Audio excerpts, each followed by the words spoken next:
এই ঠাণ্ডাৰ দিনত ৰ'দ লওঁতে বা জুইৰ কাষত বহোতে আপোনালোকৰ স্কিনখন যদি একেবাৰে বেয়া হৈ গৈছে বা আপোনালোকৰ স্কিনখনত যদি সানবাৰ্ন হৈছে বা সান টেন হৈছে, স্কিনখনত কলা কলা দাগ পৰিবলৈ ধৰিছে বা আপোনালোকৰ স্কিনখনৰ একেবাৰে গ্লো নাইকিয়া হৈ গৈছে, যদি আপোনালোকৰ স্কিনখনৰ গ্লো আনিবলৈ বিচাৰিছে বা স্কিনখনৰ পৰা সানবাৰ্ন, সান টেন, কলা দাগবোৰ আঁতৰাবলৈ বিচাৰিছে, তেতিয়াহ'লে আপোনালোকৰ বাবে এই বেচনৰ ফেচ পেকটো বহুত বঢ়িয়া হ'ব।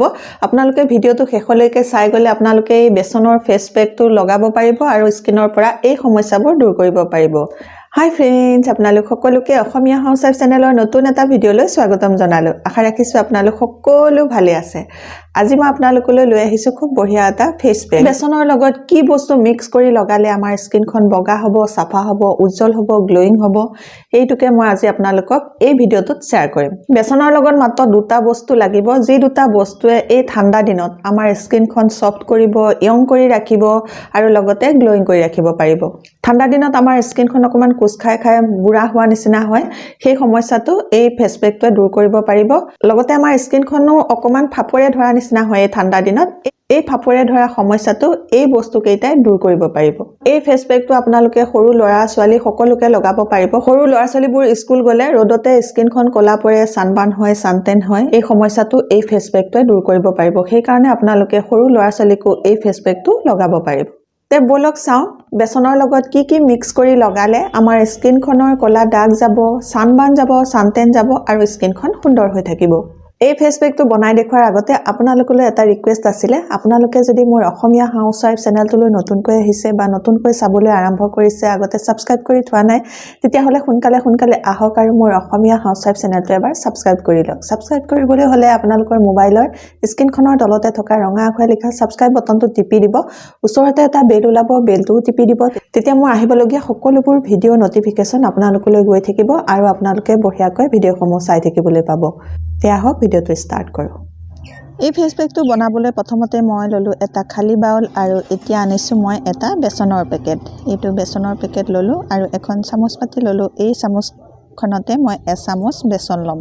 এচামুচৰ জোখাৰে বেচন লাগিব এই ফেচ পেকটো বনাবলৈ, সেইকাৰণে মই এচামুচৰ জোখাৰে এয়া বেচন লৈ লৈছোঁ। আপোনালোকেও এচামুচ বেচন ল'ব এই ফেচ পেকটো বনাওঁতে। প্ৰথমতে বেচন চামুচ লোৱাৰ পাছত মই অকণমান বেচন চামুচ এনেকৈ ঘূৰাই পকাই ঘুটি ল'ম, কাৰণ বেচনত গোটা গুটি থাকে, সেই গোটা গুটিবোৰ নাইকিয়া হ'ব লাগে সেইকাৰণে। ইয়াৰ পাছত মই ল'লোঁ এটুকুৰা কল এটুকুৰা ল'লেই হ'ব, বেছি পৰিমাণৰ নালাগে, সেইকাৰণে মই সৰু কলৰ টুকুৰা এটা আনিছোঁ। আপোনালোকেও এটা কল সম্পূৰ্ণ নল'ব, আধা ল'লেই হৈ যাব। আৰু ইয়াৰ পাছত মই ল'লোঁ এখন পিহনা আৰু এই পিহনাখনতে মই এতিয়া কলটো পিহি লৈছোঁ, কাৰণ কলটো গোটা গুটি হৈ থাকিলে পেকটো ভাল নহ'ব, সেইকাৰণে পিহনাতে পিহি লৈছোঁ। ফেচ পেকটো বনাওঁতে কলটো মিহি হ'ব লাগে, মিহি হ'লেহে বেচনৰ লগত সম্পূৰ্ণকৈ মিক্স হৈ যাব, সেইকাৰণে মই পিহনাত পিহি এতিয়া অলপ হাতে মোহাৰি লৈছোঁ, যাতে খুব ধুনীয়াকৈ গুড়া হৈ যায় কলটো। আৰু এতিয়া এয়া মোৰ কলটো গুড়া হৈ গ'ল। গুড়া হৈ যোৱাৰ পাছত মই এয়া গুড়া কলখিনি বেচনৰ লগত দি দিছোঁ আৰু এখন চামুচেৰে খুব ধুনীয়াকৈ ঘুটি লৈছোঁ। কল ঠাণ্ডা দিনত স্কিনত লগোৱাটো বহুত ভাল হয়, কাৰণ স্কিনখন ঠাণ্ডা দিনত খুব খহটা আৰু কোচ খাই যোৱা নিচিনা হৈ থাকে। কলে সেই কোচ খাই যোৱা সমস্যাটো দূৰ কৰাত সহায় কৰে আৰু আমাৰ স্কিনখন ইউথফুল আৰু য়ং কৰি ৰাখে। ইয়াৰ পাছত মই লৈছোঁ এয়া মৌ লাগিব 1 চামুচ। ঠাণ্ডা দিনত স্কিনত মৌ লগোৱাটো বহুত ভাল হয়, স্কিনখনৰ গ্লো নাইকিয়া হয় ঠাণ্ডা দিনত। এই গ্লো আনিবৰ কাৰণে স্কিনখনত মৌ লগোৱাটো বহুত প্ৰয়োজন, সেইকাৰণে এই ফেচ পেকটোত মই মৌ ব্যৱহাৰ কৰিছোঁ। আপোনালোকেও মৌ এচামুচ লৈ ল'ব। মৌ দি পেলাই খুব ধুনীয়াকৈ ঘুটি ল'লোঁ আৰু এতিয়া এইটো তৈয়াৰ হৈ গ'ল ফেচ পেক, আৰু ইয়াৰ লগোৱাৰ নিয়মটো আপোনালোকক দেখুৱাই আছোঁ। এই পেকটো ৰেডি হৈ গ'ল। এই পেকটো এতিয়া আপোনালোকে স্কিনত কেনেকৈ লগাব লাগিব সেইটো মই আপোনালোকক দেখুৱাই দিছোঁ। প্ৰথমতে এখন তিতা ৰুমাল বা তিতা কটন কাপোৰ আপোনালোকে ল'ব আৰু মুখখন ধুনীয়াকৈ মোহাৰি ল'ব। মুখখন মোহাৰি নোলোৱাকৈ আপোনালোকে এই ফেচ পেকটো নলগাব। আপোনালোকে সৰু ল'ৰা ছোৱালীক লগাওঁতেও আপোনালোকে ধুনীয়াকৈ মুখখন এনেকৈ মোহাৰি ল'ব। মোহাৰি লোৱাৰ পাছতহে আপোনালোকে এই ফেচ পেকটো লগাই দিব। মুখখন ধুনীয়াকৈ মোহাৰি লৈছোঁ মই। মুখখন মোহাৰি লোৱাৰ পাছত এতিয়া মই এয়া ফেচ পেকটো লগাবলৈ ষ্টাৰ্ট কৰিছোঁ। এয়া মই ফেচ পেকটো প্ৰথমতে লগাই লৈছোঁ। লগাই লোৱাৰ পাছত কেনেকৈ কি কৰিব লাগে এই সকলোখিনি দেখুৱাম। আপোনালোকে ভিডিঅ'টো পিছলৈ চাই গ'লে সকলোখিনি গম পাব।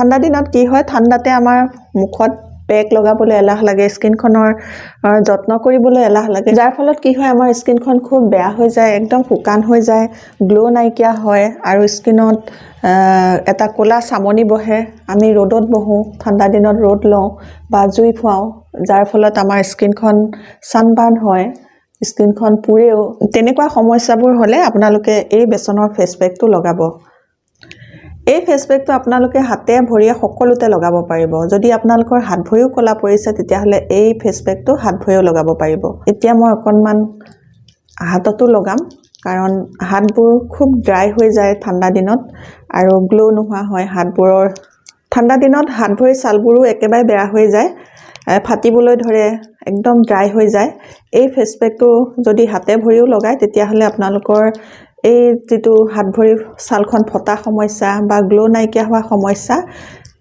এই সমস্যাটো দূৰ হ'ব হাতখনত লগোৱাৰ পাছত এতিয়া মই অকমান এয়া মাসাজ কৰি লৈছো মাসাজ কৰিলে হাতত থকা যিবোৰ লেতেৰা সেইবোৰ সোনকালে সাফা হৈ যাব এই ফেচ পেকটো ঠাণ্ডা দিনৰ কাৰণে বহুত ভাল হয় আপোনালোকে এই ফেচ পেকটো লগাই ঠাণ্ডা দিনত আপোনালোকৰ ছালখন সুন্দৰ কৰি ৰাখিব পাৰিব এতিয়া এই ফেচ পেকটো লগাই 10 মিনিট ৰাখিব লাগিব 10 মিনিটৰ পাছত এটো কেনে ধৰণে এৰুৱাব লাগে হেতু মই আপোনালোকক দেখাই আছো এতিয়া 10 মিনিট হৈ গল 10 মিনিটৰ পাছত দেখিব অলপ শুকাইছে একদম ড্ৰাই হৈ শুকাই না যায় পেকটো কাৰণ ইয়াত কল আৰু মৌ আছে মৌটো দিলে সোনকালে নুশুকায় আৰু একেবাৰে শুকায়ও না যায় গতিকে আপোনালোকে 10 মিনিটৰ পাছত এনেকৈ হাতত ঘহিব এনেকৈ ঘহিলে ঘহি আপোনালোকে এৰুৱাব এনেকৈ ঘহি এৰুৱালে কি হ'ব আপোনালোকৰ স্কিনত থকা যিবোৰ নোম সেইবোৰ নোমবোৰো দূৰ হ'ব স্কিনখন সাফা দেখিব কোমল দেখিব আৰু আপোনালোকৰ স্কিনখন গ্লোইং দেখিব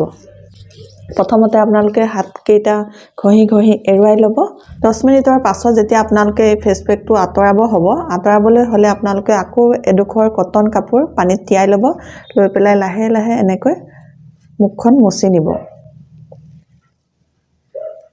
এনেকৈ মুহাৰি পেলাই আতৰালে স্কিনত থকা লেতেৰাবোৰ সফা কৰাত সহায় হয় আৰু স্কিনখন খুব ধুনিয়া বগা আৰু গ্লোইং যেন দেখিব